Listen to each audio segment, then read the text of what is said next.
Hello दोस्तों, आप सभी का स्वागत है स्टूडेंट क्लासेस में। आज हम आपको पढ़ाने वाले हैं सिंथेसिस ऑफ सेंटेंसेस का दूसरा भाग, कंपाउंड सेंटेंसेस। क्या पढ़ाने वाले हैं? Compound sentences. तो अगर बेहतर पढ़ना चाहते हैं, बेस्ट पढ़ना चाहते हैं, तो वीडियो को दौड़ा दौड़ा के मत देखना। आप जब एक एक कंसेप्ट को समझेंगे तभी आपको बेहतर समझ में आएगा। आइए चलिए सबसे पहले समझते हैं कंपाउंड सेंटेंस में हमें क्या क्या चीजें पढ़नी है। देखिए हेडिंग क्या करना आपको, फॉर्मेशन ऑफ कंपाउंड सेंटेंस है। यानी कंपाउंड का मतलब होता है संयुक्त, है ना, संयुक्त वाक्यों का निर्माण। इसमें हमें क्या क्या पढ़ना पड़ता है, अर्थात अपनी भाषा में समझ सकते हैं कि कंपाउंड सेंटेंस के मुख्यतः दो भाग होते हैं। पहला होगा कोऑर्डिनेटिंग कंजक्शन, दूसरा होगा रिलेटिव एडवर्ब या फिर रिलेटिव प्रोनाउंस। ठीक है, तो इसमें हमें मुख्यतः दो चीजें पढ़नी है, लेकिन कोऑर्डिनेटिंग कंजक्शन के भी चार पार्ट हैं। जैसे सिंपल सेंटेंस में आपने देखा होगा कि पार्टिसिपल के भी तीन भाग हैं, इसी तरह यहाँ पे कोऑर्डिनेटिंग कंजक्शन के चार भाग हैं। ठीक है, इसमें हमें क्या क्या पढ़ना है? कोऑर्डिनेटिंग कंजक्शन में हमें कॉम्युलेटिव पढ़ना है, यानी कॉम्युलेटिव कंजक्शन पढ़ना है जो कि जोड़ बताने वाले होते हैं।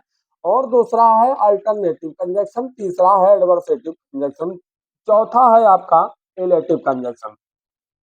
हमें इसमें इतने चीजें पढ़नी। तो अब आपको करना क्या है, आप सबसे पहले पढ़ेंगे कोऑर्डिनेटिंग कंजक्शन के जो चारों भाग हैं, कॉम्युलेटिव, अल्टरनेटिव, एडवर्सेटिव और रिलेटिव। तब इसके बाद आपको पढ़ाएंगे रिलेटिव एडवर्ब से या फिर रिलेटिव प्रोनाउन से। चलिए आइए हेडिंग करते हैं कॉम्युलेटिव कंजक्शन। इसमें भी वही चीज है क्या जो आपने सिंपल सेंटेंस में सीखा था कि दो या दो से अधिक सिंपल सेंटेंसेस को मिला करके एक कंपाउंड सेंटेंस बनाएंगे। ठीक है, जैसे आपने वहां सीखा था साधारण वाक्यों को जोड़कर एक साधारण वाक्य बनाना, तो यहाँ पे साधारण वाक्यों को जोड़ करके एक कंपाउंड सेंटेंस हम बनाएंगे। ठीक है, तो कॉम्युलेटिव कंजक्शन को हम कुछ एग्जाम्पल के माध्यम से समझेंगे। ठीक है, लेकिन उससे पहले हमें यह समझना है कि कॉम्युलेटिव कंजक्शन में होते कौन कौन से शब्द हैं, है ना। अब इस एग्जाम्पल को हम जब करेंगे तो इससे पहले हमें यह समझना है कि कॉम्युलेटिव कंजक्शन का प्रयोग करेंगे, लेकिन कॉम्युलेटिव कंजक्शन कहते किसको, है ना, कौन कौन से शब्द इसके अंतर्गत आते हैं। तो आप अपने जानकारी के लिए ये लिख लीजिएगा, यहाँ पर आप लिख लीजिए जैसे क्या होते हैं, and, both, dash dash, and, as, will, as, but, also, sorry, not only that dash but also. ठीक है, तो इसमें आपको होते तो बहुत हैं, है ना, लेकिन आपको सिर्फ ये कुछ वर्ड हैं, है ना, कुछ शब्दों को अगर आप याद कर लेते हैं तो इतने से ही जितने भी एक्सरसाइज में क्वेश्चन होंगे उसको आप सॉल्व कर सकते हैं। तो इस बात को ध्यान रखना, अगर कुछ भी याद ना रहे तो एंड जरूर याद रखना। ठीक है, कॉम्युलेटिव कंजक्शन का कॉम्युलेटिव का मतलब होता है जोड़ बताने वाले। ठीक है, तो यहाँ देखिए राम इज वाइज, राम क्या है, बुद्धिमान है, ही इज क्लेवर, वह होशियार है। तो इसका मतलब एक ही व्यक्ति दो चीज है ना। जैसे इसके पहले हमने आपको बताया था सिंपल सेंटेंस में कि कंजक्शन एंड का प्रयोग करके, तो वहां पे आपने सीखा था, तो आपने अगर सीखा है तो यहाँ दिक्कत नहीं होगी, है ना, और ना होनी चाहिए। तो चलिए यहाँ पे देखते हैं कि राम क्या बुद्धिमान है और क्लेवर, होशियार भी, यानी राम वाइज भी है और क्लेवर भी है। तो और का भाव हो रहा है ना, यानी जिन साधारण वाक्यों में जोड़ बताने वाले भाव प्रदर्शित होते हैं उन वाक्यों को जोड़ने के लिए हम कॉम्युलेटिव कंजक्शन का प्रयोग करते हैं। और उनके कुछ शब्द आपको ये दिए गए हैं, and, both, that, dash, and, as well as, not only that, dash but also. तो चलिए हम इसको जोड़ते हैं। क्या होगा, राम इज वाइज, है ना, राम बुद्धिमान है और क्या है, क्लेवर यानी होशियार है। तो यहाँ पर आप ध्यान देना किन किन शब्दों के या फिर किन किन वाक्यों के, हमने आपको कंजक्शन एंड में भी यही बात बताई। क्या बताए थे कि किन शब्दों या किन वाक्यों के बीच में हो रहा है ना, तो उन्हीं के बीच में एंड का प्रयोग करना। तो हम देख रहे हैं यहाँ पर वाइज और क्लेवर के बीच और का भाव निकल रहा है ना, तो यहाँ क्या होगा, वाइज एंड क्लेवर।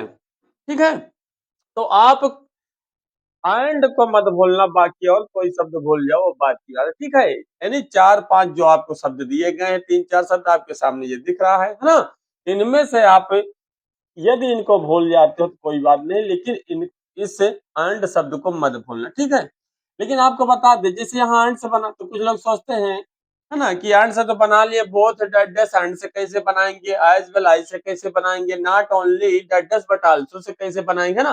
तो चलिए आपको थोड़ा सा यहाँ बता देते हैं। ठीक है, अथवा आप बोथ डैश एंड का प्रयोग करेंगे, तब इसका आंसर क्या होगा, राम इज।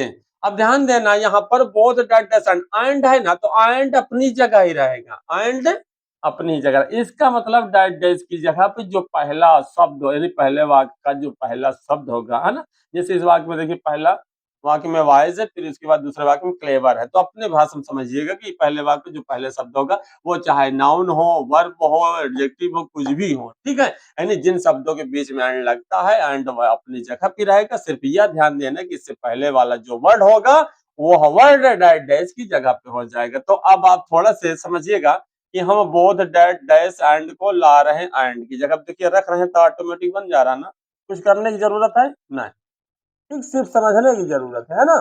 तो इसका मतलब यहाँ पे क्या हो जाएगा, बोथ वाइज एंड क्लेवर, एकदम आसानी से बन गया, कोई दिक्कत। ठीक है, इतना याद रखना कि एंड की जगह पे ये एंड आना चाहिए बस। ठीक है, ऑटोमेटिक और सेट हो जाएगा। जैसे आप देख रहे हैं एज वेल एज का मतलब ही होता है एंड के अर्थ में। ठीक है, इतना की जितना, है ना, यानी जितना बुद्धिमान उतना। तो यहाँ पे आप चाहिए अथवा करके इसको भी बना सकते हैं, राम इज। ठीक है, ये एंड की ही जगह पे रखा जाएगा एज वेल एज, इस बात को ध्यान रखना। ठीक, तो यहाँ क्या हो जाएगा, Ram is wise as well as clever. Clear, ये दोनों का जगह एक ही है, इसमें ये ध्यान देना है आपको, यह ध्यान देना है कि एंड अपनी जगह पे जाएगा, बाकी डैश की जगह पे पहला वाक्य का जो पहला शब्द होगा वो कुछ भी हो सकता है, नाउन भी हो सकता है, एडजेक्टिव हो सकता है, वर्ब हो सकता है, वो कुछ भी हो सकता है। ठीक है, यानी जिन शब्दों के बीच में एंड का भाव होगा वो अपनी जगह पे जाएगा, ऑटोमेटिक वो सेट हो जाएगा। ठीक है, एज वेल एज आपको क्या बताया कि वो एंड का ही भाव है, यानी एंड की ही जगह पे होगा। ठीक है, अथवा करके आप ये not only dash but also का भी प्रयोग कर सकते हैं। कैसे, अब समझिएगा, सेम आई से। ठीक है, तो ये बट आल्सो किसकी जगह पे लिखा जाएगा, एंड की जगह, किसकी जगह पे, एंड की जगह पे। आप थोड़ा सेट करिए, आप उठा करके आप थोड़ा सेट करेंगे, है ना, तो थोड़ा सेट करेंगे, देखो यहाँ पे आ रहा है, ठीक है, बट आल्सो कहाँ एंड पे ला के रख दो, ऑटोमेटिक सेट, यानी डैश की जगह कहाँ का, जैसे बोथ डैश एंड, वैसे not only dash but also. तो यहाँ पे क्या हो जाएगा, Ram is not only, dash की जगह पे पहले वाक्य जो पहला शब्द होगा, नाउन एडजेक्टिव कुछ भी होगा ना, तो यहाँ पे क्या हो जाएगा, वाइज, और एंड की जगह पे बट आल्सो आ जाएगा, तो क्या हो जाएगा, बट आल्सो, है ना, इसके बाद जो दूसरा शब्द है उसको हम लिख लेंगे। इस तरीके से आप चाहे सभी शब्दों से भी बना सकते हैं, लेकिन आपको बार बार कह रहे हैं कि अन्य शब्दों को भूल जाए भले ही, लेकिन एंड शब्द को मत भूलना। ठीक है, अगर कॉम्बिनेटिव कंजक्शन का प्रयोग करते हैं या फिर उसका प्रयोग करके कोई साधारण वाक्य जोड़कर संयुक्त, है ना, यानी कंपाउंड सेंटेंस बनाते हैं, तो हमें एंड याद रखना। हाँ, यदि आप सभी शब्दों को याद रख लेते हैं तो सबसे बेस्ट है ना, कोई दिक्कत। चलिए, तो यहाँ पे आप देखिए, अब अगर आपको लग रहा है कि जोड़ तो दिए कैसे, आप थोड़ा समझिए, मैं आपको थोड़ा सा हिंदी इसकी बना के बता रहा हूँ। ठीक है, Ram is wise and clever, Ram क्या है, बुद्धिमान है और होशियार है। Ram is both wise and clever, Ram में बुद्धिमान और होशियार दोनों है ना। Ram is wise as well as clever, Ram जितना बुद्धिमान है उतने होशियार है। Ram is not only wise but also clever, Ram न केवल बुद्धिमान है बल्कि होशियार। इसका मतलब सभी का भाव एक ही है। ठीक है, सभी का भाव क्या है, एक ही है। चलिए दूसरा एग्जांपल देखिए, he drew his sword his sorry he rushed upon the enemy, है ना, उसने अपनी तलवार को खींचा, है ना, निकाला, और ही रश्ड अपॉन द एनिमी, और शत्रु पर टूट पड़ा। तो इसका मतलब एक ही व्यक्ति दो काम कर रहा है। तो हमने आपको पिछले टॉपिक में भी बताया था ना, सिंपल सेंटेंस बनाते समय, कि एक ही व्यक्ति यदि दो या दो से अधिक कार्य करता है तो हम वहां पर क्या करते हैं, एंड का प्रयोग करते हैं, ठीक है। बट वहां पे सिर्फ ये हेडिंग थी कंजक्शन एंड, तो आपको बता दें वो एंड क्या था, कॉम्युलेटिव कंजक्शन का ही शब्द था, ठीक है। चलिए इसका कैसे होगा, तो उसने किया क्या, है ना, ही ड्रू हिज स्वॉर्ड, उसने अपनी तलवार और शत्रु के ऊपर टूट पड़ा। तो यहाँ पे क्या हो जाएगा, ही ड्रू हिज, यहाँ पे दो वर्ग हो रहा है, ठीक है। यहाँ क्या हो रहा है, दो वर्ग हो रहा है। उसने अपनी तलवार निकाला और शत्रु के ऊपर टूट पड़ा, तो अपनी तलवार निकाला और शत्रु के ऊपर टूट पड़ा, ठीक है। इन शब्दों के समूहों के बीच में एंड का भाव, ठीक। तो इसलिए याद रखना एंड, तो जिन शब्दों के या जिन शब्द समूहों के या फिर जिन वाक्यों के बीच में जोड़ बताने वाले यानी वृद्धि बताने वाले अर्थात कॉम्युलेटिव कंजक्शन का भाव होगा, तो वहां पर कॉम्युलेटिव कंजक्शन का प्रयोग करेंगे, ठीक है। तो यहाँ क्या हो जाएगा, and rushed upon the enemy, clear. चलिए अगली हेडिंग करते हैं, अल्टरनेटिव कंजक्शन का प्रयोग करके। तो हम सबसे पहले, अल्टरनेटिव का मतलब होता है वैकल्पिक यानी विकल्प बताने वाले कंजक्शन, ठीक है। तो इसके अंतर्गत कौन कौन से कंजक्शन आते हैं, तो उसको सबसे पहले लिखते हैं, इसके बाद फिर एग्जाम्पल से समझते हैं, ठीक है। तो जो विकल्प बताने वाले शब्द हैं वो शब्द है आइदर, डैट डैश और, नाइदर, डैट डैश नॉर, या फिर और, या फिर अदरवाइज, है ना, या फिर अदरवाइज, है ना। तो इसमें कुछ शब्द हैं उसको आपको याद रखना है अल्टरनेटिव में। जब तक आप शब्दों को यानी कंजक्शन को याद नहीं रखेंगे तब तक आप वाक्य को नहीं जोड़ सकते हैं, जोड़ ही नहीं पाएंगे, है ना। तो याद रखना अल्टरनेटिव कंजक्शन का जो रूल्स होता है, जो तरीका होता है, इसका मतलब यह है कि साधारण वाक्यों से यदि विकल्प का भाव प्रदर्शित होगा तो हम अल्टरनेटिव कंजक्शन का प्रयोग करके साधारण वाक्यों को जोड़कर कंपाउंड सेंटेंस बनाएंगे। उसके लिए आपको जरूरी होता है विशेष शब्दों के, ठीक है। तो इसमें ये चार शब्द आपको दिए गए हैं ना, आइदर डैट डैश और, नाइदर डैट डैश नॉर और अदरवाइज, ठीक है। तो जिसका भाव होगा उसी शब्द का हम प्रयोग कर रहे हैं, ठीक है। तो यहाँ पे दिया है, पहला क्वेश्चन है, मेक फास्ट यानी जल्दी करिए, जल्दी करिए, we shall miss the train, यानी हम लोग ट्रेन छोड़ देंगे, है ना। इसका मतलब क्या कहा जा रहा है, क्या कहा जा रहा है कि जल्दी करिए हम लोग ट्रेन छोड़ देंगे। तो कोई कह रहा है, भाव समझिए, कोई कह रहा विकल्प बता रहा है कि जल्दी करो अन्यथा ट्रेन छूट जाएगी, है ना, यानी हम लोग छोड़ देंगे। तो यहाँ पे अन्यथा और या अदरवाइज का अर्थ होता है अन्यथा, ठीक है, इस बात को ध्यान देना। तो मेक हॉस्ट यहाँ पे और का प्रयोग कर सकते हैं या फिर अदरवाइज का भी प्रयोग कर सकते हैं ना, जल्दी करिए अथवा, तो अथवा अक्सर आप क्वेश्चन में देखते होंगे अथवा करके क्वेश्चन दिए रहते हैं कि या दो करके, है ना, तो विकल्प है ना, ये करो या फिर अथवा इसे करो, क्वेश्चन पेपर में ऐसे दिया रहता है, तो वो वही चीज है अल्टरनेटिव। तो और we shall miss the train, और यहाँ पे आप चाहे तो अदरवाइज भी लिख सकते थे, ठीक है, अदरवाइज से भी जोड़ सकते हैं, क्या हो जाता है, make haste otherwise we shall miss the train, बस बात है, दोनों की जगह एक ही। अब दूसरा एग्जांपल देखिए क्या है, कम इन टाइम समय से आइए, है ना, do not come at all, या तो कुल मिलाकर मत आओ, है ना, अक्सर बोल दिया जाता है आना तो समय से आओ या अन्यथा ना आओ, है ना। तो यहाँ पे अन्यथा का भाव नहीं निकल रहा है, यहाँ पे देखो विकल्प दिया जा रहा है, लेकिन किस तरीके से, या तो समय से आओ अथवा मत आओ, या तो, है ना। तो आप ध्यान देंगे अगर वाक्य अफर्मेटिव में रहेगा, है ना, ये देखिए विकल्प, यहाँ देखिए एक निगेटिव है एक अफर्मेटिव है, तो आपको यह ध्यान देना, यहाँ पे देखिए क्या दिया, अफर्मेटिव निगेटिव, कंफ्यूजन वाली बात। यदि दोनों निगेटिव है ना, जैसे मान लीजिए कोई सामान है, कोई तोड़ दिया, तो अगर पूछा गया बच्चों से कि किसने इसको तोड़ा, किसने तोड़ा, तो अक्सर बोलते हैं ना हमने तोड़ा ना तो उसने तोड़ा, ना हमने तोड़ा ना तो उसने तोड़ा, तब ना इधर डस नॉट, है ना। या फिर कोई क्वेश्चन का या तो तुमने उपद्रव किया या तो तुमने उपद्रव किया, है ना, तब, है ना। तो यहाँ क्या हो जाएगा, या तो समय से आओ अथवा मत आओ, तो यहाँ पे या तो है ना, आइदर डेट डस और, तो यहाँ क्या हो जाएगा, आइदर है।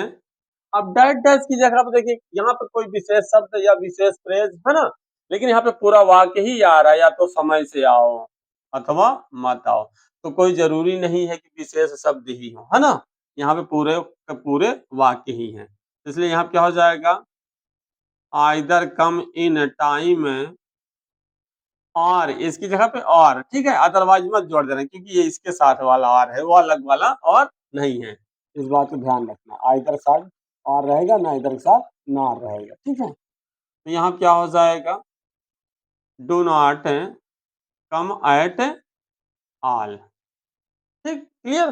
तो विकल्प बताने वाले वाक्यों में काहे का प्रयोग करेंगे, either that dash or, neither that dash not और, या फिर अदरवाइज, ठीक है, इस बात को ध्यान रखना। चलिए अगली हेडिंग करते हैं, एडवर्सेटिव कंजक्शन का प्रयोग करके, ठीक है। चलिए, तो एडवर्सेटिव कंजक्शन का प्रयोग करके हम वाक्यों को जोड़ना सीखेंगे, है ना, जो कि क्वाड्रेटिक कंजक्शन का ही तीसरा भाग है। तो इससे पहले हमें यह समझना है कि एडवर्सेटिव में है ना, एडवर्सेटिव का मतलब होता है विरोध बताने वाले, क्या, विरोध बताने वाले कंजक्शन, ठीक है। तो सबसे पहले हम क्या करेंगे, इनके शब्दों को समझेंगे, इसमें इसके अंतर्गत एडवर्सेटिव कंजक्शन के अंतर्गत कौन कौन से शब्द आते हैं, तो आपको बता दें, आप लिख सकते हैं, जैसे क्या दिया है, but, yet, still, while, whereas, आदि, ठीक है। चलिए, तो आपको अगर इतने ढेर सारे शब्द नहीं याद हो पाते हैं, तो आप बट, जैसे हमने कॉम्बिनेटिव कंजक्शन में बताया था, है ना, क्या बताया कि कुछ भी हो एंड को नहीं बोलना, उसी तरह एडवर्सेटिव में कुछ भी हो बट को नहीं बोलना, बट याद रखना, है ना, और सभी शब्दों को यदि भूल जाना, लेकिन बट को मत भूलना, और हो सके तो सभी को याद रखिए, क्या दिक्कत है, अगर सभी को याद रख लेंगे तो क्या कालरा हो जाएगा, ज्यादा खा लिए, ऐसा तो है ना, जितने पढ़ते उतने ज्ञान का विकास होता है। चलिए, तो यहाँ पे देखिए क्या है, but yet still while whereas, है ना, नेवरथलेस भी होता है, हाउ एवर भी होता है ना, तमाम शब्द हैं, तो आपको ये कुछ शब्द हैं उसको आप न याद करके बट याद रखेंगे, तब भी आपका काम हो जाएगा, है ना, यानी आप अटकेंगे नहीं, तब भी पूर्णतः एक्सरसाइज में जो भी दिया क्वेश्चन होगा उसको आसानी से आप सॉल्व कर सकते हैं। देखिए क्वेश्चन दिया, he is lazy, he is lazy, वह आलसी है, ही इज क्लेवर, वह होशियार है, वह आलसी है, वह आलसी है, परंतु वह होशियार है, परंतु वह होशियार है ना, अक्सर बोल दिया जाता है ना, आपने सुना होगा ग्रामीण गांव में अक्सर बोल दिया जाता है, भैया मोर दिल के सांप है, कुछ हो भी है, काला है लेकिन दिल वाला, है ना, लेकिन ये नहीं पता दिल का सांप है दिमाग का सांप है, ये बाहर वाले जानते। चलिए आगे देखिए क्या दिया है, ही इज लेजी, वह आलसी है, परंतु वह, देखो यहाँ बट का भाव निकल रहा है, कहेगा बट का, है ना, तो यहाँ इसका आंसर क्या हो जाएगा, he is lazy, is lazy, वह आलसी परंतु होशियार, परंतु देखो इन दोनों शब्दों के बीच में बट का भाव है, ठीक है, सब्जेक्ट और वर्ब वही है, इसलिए इनको नहीं लिखते हैं, ठीक है, तो यहाँ पे हो जाएगा बट क्लेवर, बट क्लेवर, ठीक है, परंतु का है होशियार।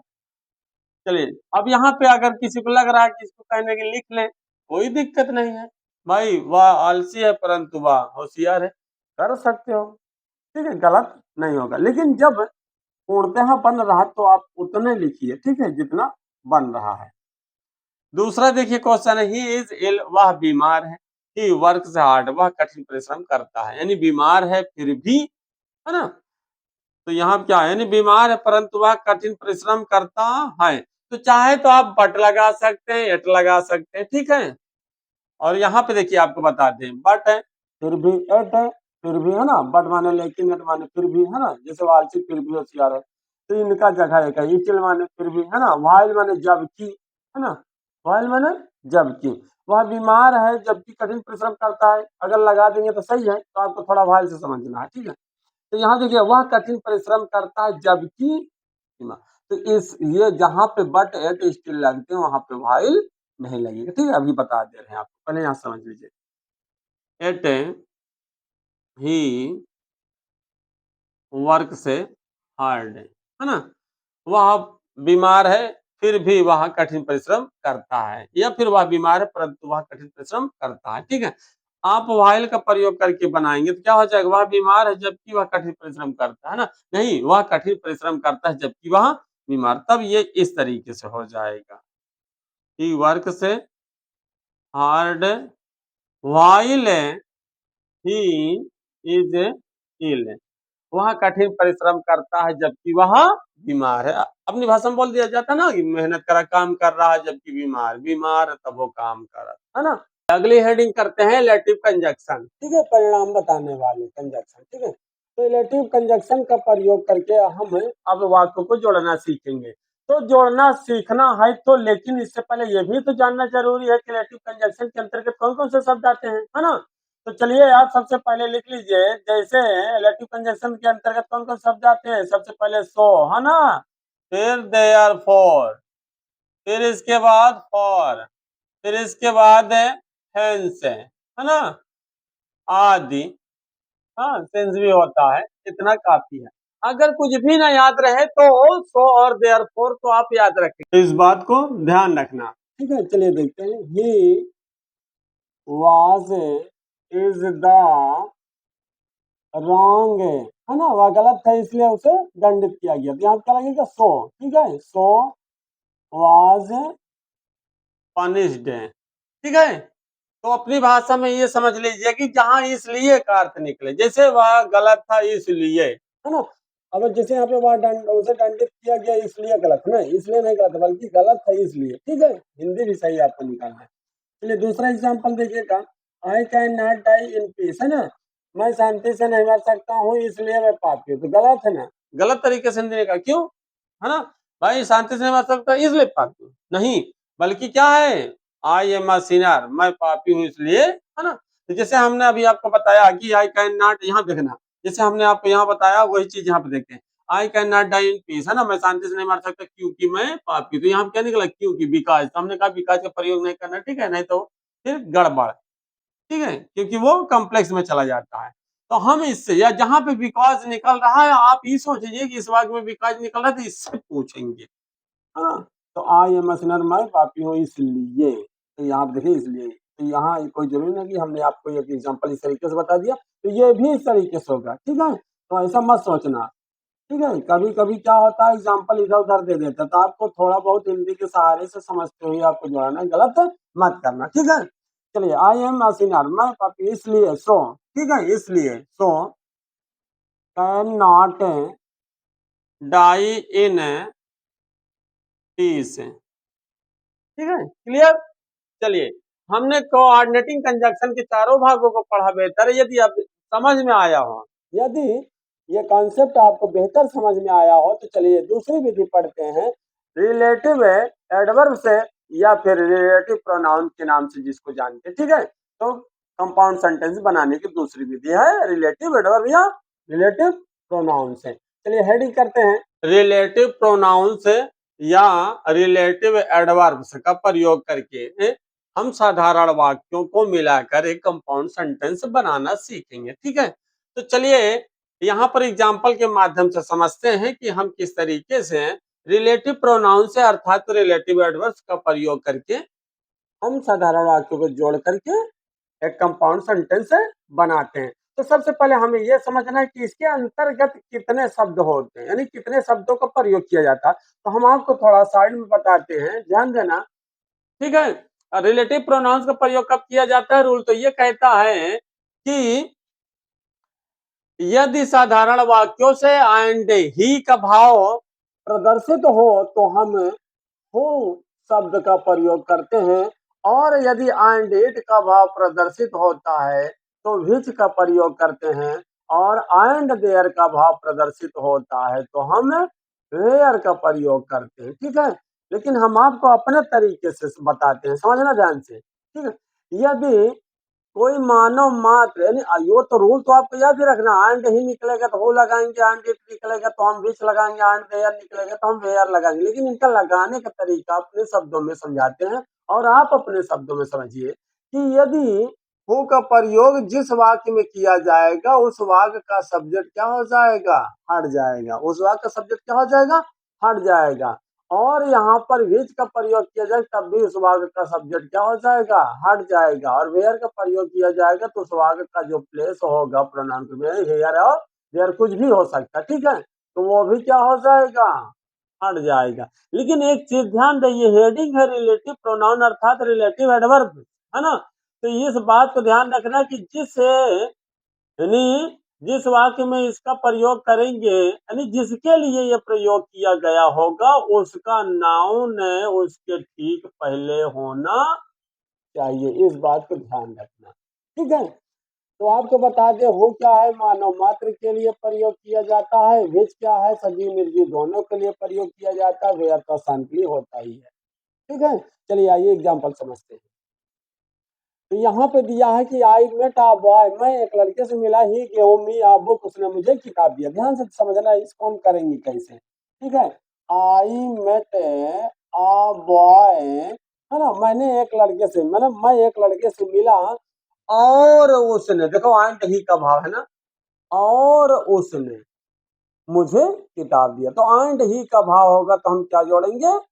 हु से। क्या जोड़ेंगे? हु जोड़ेंगे, ठीक है।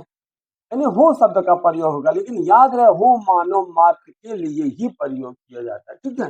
तो हो शब्द का प्रयोग करेंगे, लेकिन एक चीज आपको बता दें, हो शब्द का प्रयोग जिसके लिए किया गया है वह वाक्य से क्या हो जाएगा? हट जाएगा, ठीक है। तो यहाँ देखिए ही के, यानी एंड ही का भाव निकला तो ही की जगह पे ये हो का प्रयोग किया गया, ठीक है। इसलिए ये क्या हो जाएगा? हट जाएगा। तो बचेगा क्या? गेव मी आ बुक। इतना करने के बाद यह भी ध्यान देना कि जिसके लिए यह प्रयोग किया गया हो शब्द, उसका नाउन उसके ठीक पहले है कि नहीं है। तो देखिए मैंने एक लड़के से बोला, वाह वाह मतलब लड़के ने, तो मतलब जिसके लिए, यानी जिस शब्द के लिए यह प्रयोग किया गया है उसका नाउन उसके ठीक पहले है। यदि है तभी वो relative adverb, sorry, relative pronoun से या रिलेटिव एडवर्ब से के रूल को फॉलो करता, अन्यथा फॉलो नहीं करेगा। इस बात को ध्यान देना, ठीक है, क्लियर। चलिए दूसरा एग्जांपल समझते हैं। ही शूट द बर्ड, है ना, उसने चिड़िया को मारा, इट फ्लू अवे, और वह उड़ गई, ठीक है। ध्यान देना, यहाँ बर्ड के लिए इट का प्रयोग कर दिया गया, लेकिन कभी कभी आप देखते होंगे कि जैसे यहाँ पे जेंडर समझते हुए ही या फिर सी का प्रयोग कर दिया जाता है, ठीक है, ही और सी का प्रयोग कर दिया जाता है। तो इसका मतलब ये नहीं है कि यहाँ पे आप हु लगाएंगे। वो आपको हमने क्या बताया कि मानव मात्र के लिए सिर्फ हो लगेगा, अन्यथा सजीव या निर्जीव होगा तो वहां पे बीच लगाएं, ठीक है। तो कभी आपको एक्सरसाइज में यदि मिले कि उसने चिड़िया मार दिया और वह, है ना, सी, अगर क्या दे दे, यहाँ पेड़ की जगह क्या दे देता? सी दे देता, तो सी फ्लू, वह उड़ गई। तो इसका मतलब नहीं कि हु लगाएंगे, ठीक है। इस बात को याद रखना, भूलना मत, अगर भूल गए तो एक्सरसाइज गलत, ठीक। चलिए, तो एंड इट का रूल तो कहता है एंड इट का भाव होगा तो हम विच का प्रयोग करेंगे, लेकिन आप अपने तरीके से समझेंगे, ठीक है। कभी कभी भ्रमित करने के लिए इट की जगह पे सी दे दिया, ही दे दिया, कोई भी सजीव या निर्जीव चीजें होंगी, है ना। निर्जीव तो इट पर है, लेकिन सजीव चीजें जैसे बर्ड, डॉग है ना, एलिफेंट्स, कुछ भी हो सकता है, उसके लिए ही या सी कुछ भी इस्तेमाल कर दे, तब आप क्या करेंगे? हो जोड़ेंगे? नहीं, गलत। इस बात को ध्यान रखना कि वो मानव मात्र के लिए प्रयोग किया जाता है, बस, ठीक। चलिए आगे समझते हैं। यहाँ पे फिर क्या जोड़ेंगे? एंड, और वहां उड़ गए तो यहाँ पे क्या होगा? विच, क्या प्रयोग करेंगे? विच। और विच शब्द जिसके लिए प्रयोग किया गया है, देखिए यहाँ पे इट के लिए प्रयोग किया गया, तो जिसके लिए प्रयोग किया गया है ना। तो आप ये देखेंगे कि क्या उस इस इट का नाउन उसके ठीक पहले है कि नहीं है ना, या अरे वहां उड़ गई मतलब चिड़िया उड़ गई। ठीक, और इस बात को ध्यान ये भी रखना क्या कि जिस शब्द के लिए प्रयोग किए जाएंगे वो वाक्य से क्या हो जाएगा, हट जाएगा। ठीक है, यानी सब्जेक्ट। चलिए अगला एग्जांपल देखिएगा। We went to Agra last month, है ना, हम पिछले वर्ष क्या है, सॉरी पिछले महीने आगरा गए।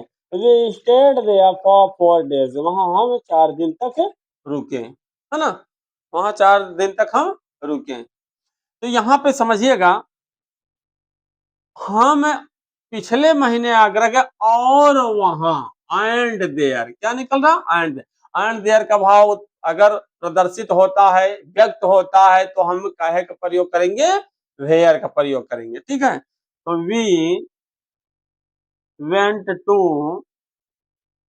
आगरा, है ना, went to Agra last month where. अब वेयर जिसके लिए प्रयोग किया गया, यानी देयर के लिए प्रयोग किया गया, तो यहाँ पे क्या हो जाएगा, यहाँ पे क्या हो जाएगा, देयर उस वाक्य से हट जाएगा। ठीक है, और 4 days, आपने ये दो एग्जाम्पल समझा, बेहतर बेस्ट समझा, और इसी दोनों को देखते हुए यदि आप इस तरीके से इसको कर देते हैं तो इसको एग्जामिनर क्या कर देगा, काट देगा। क्यों, क्योंकि ये गलत है। क्यों गलत है, अब आप सोच रहे हैं क्यों गलत है। अभी आपको दोनों इस एग्जाम्पल में हमने ये बताया कि जो वर्ड है यानी जो रिलेटिव प्रोनाउंस है ना, और इसमें तीन ही हैं शब्द बस है, हु, विच और वेयर। जो प्रयोग जिसके लिए किए जाएंगे उसका नाउन ठीक उसके पहले होना चाहिए। यहाँ चेक करिए, यहाँ चेक करिए क्या है, वेयर का प्रयोग जिसके लिए किया गया उसका नाउन उसके ठीक पहले है। देखिए हम पिछले महीने आगरा गए, वहां वहां मतलब आगरा, वहां मतलब आगरा, तो इसका देखिए नाउन इसके ठीक पहले है, देखो है नहीं है ना, इसका नाउन क्या था, आगरा। तो देखो आपने क्या कर दिया, मान लीजिए लास्ट मंथ लगा दिए, तब क्या है, गलत है ना। तो सही क्या होगा, तो आपको बता दे, कोई अगर एडवर्ब जैसे लास्ट टाइम है ना दिया है, या उसके साथ मंथ ईयर वीक कुछ भी दिया, या स्टैंडर्ड टुमारो कुछ भी दिया हो, ठीक है, तो याद रखना उसको आप क्या कर सकते हैं, आप चाहे तो वाक्य शुरू में भी लिख सकते हैं, और चाहे तो इसको ये इसकी जगह पर, इसको इसकी जगह पर लिख सकते हैं। ठीक है, तो जैसे हमने क्या किया, ये गलत है, तो सही आंसर क्या होगा, ये गलत है, तो सही आंसर क्या होगा, यहाँ पर आप चाहे तो उसको लिख सकते हैं पहले भी। ठीक है, तो last month we went to Agra where we stayed for 4 days। तो अब देखिए इसको चेक करिए, सही है गलत है। अब देखना जिसके लिए ये प्रयोग किया, एंड देयर, है ना, और वहां, तो देखिए इसका नाउन इसके ठीक पहले है कि नहीं, है ना, तो देखिए ये क्या है, सही है। चलिए ये क्या है, ये गलत है। सिर्फ आपको और आपको सिर्फ समझाने के लिए हमने ऐसा लिखा, आपको यह बताने के लिए कि कभी ऐसी गलती मत करना। ठीक है, यदि हमारी पढ़ाई हमारा वीडियो आपको अच्छा लगा हो तो लाइक सब्सक्राइब करना मत भूलना। Thank you.